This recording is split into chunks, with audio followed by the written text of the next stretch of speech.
আমার হুমকি দাও, ঠিক আছে। তুই আমার জেল খাটাইবা, তুই আমার নারী নির্যাতন মামলা দিবা, ঠিক আছে, যাও। কিছুই করতে পারলাম না তোমার, তো এর দূর মনে রাখো। আমার কলিজারা তো আটকে থাকত না। কথা বলেন না কেন? কলিজারে কি জেল দিতে পারবেন? তো কলিজা দিয়া বলে গেলাম আমি তোমার প্রতি অসন্তুষ্ট। এর দূরে লেসারবে তো ওই মহিলা কেমনে জান্নাতে যাব? স্বামীরে অসন্তুষ্ট রাখা।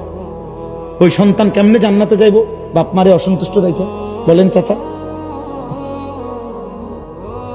আল্লাহ আপনাদের সময়কে বেশি শক্ত কথা বলে ফেলছি নাকি তা ভাই? আমি তো এনে আসছি আগে না, আব্দুল মুমিন ভাইয়ের, মুমিনুল হক ভাইয়ের মাদ্রাসায় বয়ান করছি। 11 মাগরিবের পরে মনে বয়ান করছি নাকি, এসার পর মনের কষ্ট যে আমি গেছি গা।